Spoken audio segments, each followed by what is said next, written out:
Bonjour à tous et bienvenue à cette capsule sur le post-capitalisme. Le sujet sera présenté à travers les chapitres 3 et 5 du livre The Future of Capitalism du professeur d'économie et de politique publique britannique Paul Collier.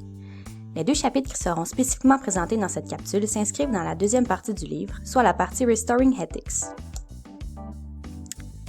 Dans cette partie, l'auteur présente les principes éthiques de l'État, des firmes, de la famille et du monde.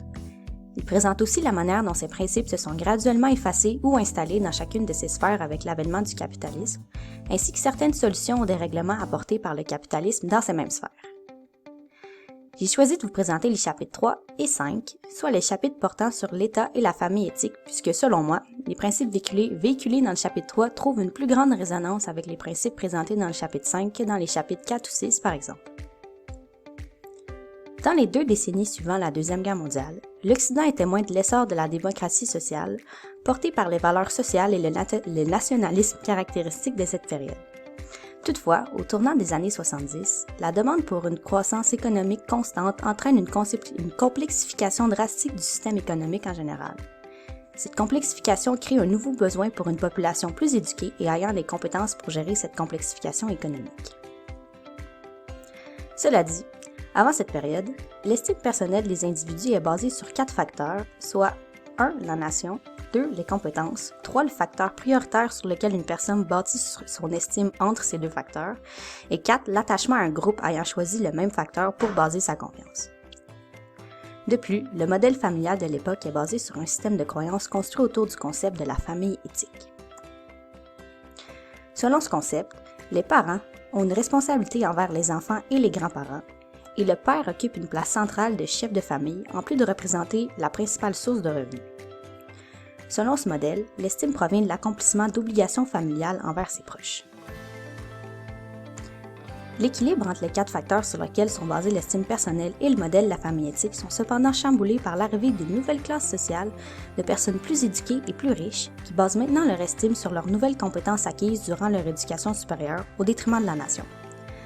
Ce changement dans les modes de construction de l'estime des individus creuse un important écart entre les classes sociales, un écart qui aura un impact important sur la manière dont l'État et la famille fonctionnent de nos jours. Rappelons que depuis les années 70, un écart s'est creusé entre les personnes éduquées, mieux nanties et basant leur estime sur leurs compétences, et les personnes moins éduquées, plus pauvres et basant leur estime sur la nation. Les personnes moins éduquées perdent de plus en plus confiance en l'élite puisque leur estime étant basée sur des facteurs différents, ils n'ont plus de dénominateur commun sur lequel baser leur identité. Quant à l'élite, elle n'est plus liée par le sentiment d'obligation d'aider les plus pauvres. On note d'ailleurs une baisse de la taxation des plus riches depuis les années 70. L'écart creusé à partir des années 70 entre la classe dominante éduquée et les personnes moins favorisées a également eu des répercussions jusque dans les noyaux familiaux. En effet, la nouvelle classe éduquée ne base non seulement plus son estime sur la nation, mais elle ne la base plus non plus sur ses obligations. Leur estime est maintenant basée sur l'épanouissement personnel, qui ne peut être atteint qu'au détriment du modèle familial véhiculé jusqu'alors. Les couples éduqués sont maintenant plus heureux et le taux de divorce diminue drastiquement. Les parents consacrent beaucoup plus de temps à l'éducation de leurs enfants, qui deviennent le nouveau centre du foyer dans le nouveau modèle de la famille dynastique. Ce changement ne s'opère toutefois pas chez les classes sociales défavorisées pour qui le modèle de la famille éthique est toujours d'actualité. Les divorces sont en effet plus nombreux que jamais et touchent même le tiers de la population moins éduquée en 2010, et plus du 2 tiers des enfants vivront dans une famille monoparentale avant l'âge de 18 ans. Ces enfants ont aussi généralement des capacités cognitives moins développées que les enfants dont les parents sont plus éduqués et dont le revenu est plus élevé.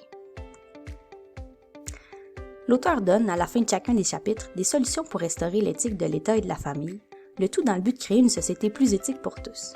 Ces solutions sont la construction d'une identité commune pour la population basée sur le patriotisme et l'utilisation de la nouvelle 4e génération d'arrière-grands-parents, qui prend maintenant de plus en plus de place dans les familles avec l'allongement de la longévité, pour restaurer les valeurs familiales. Selon moi, ces solutions sont un peu abstraites et manquent de substance pour les mettre en application.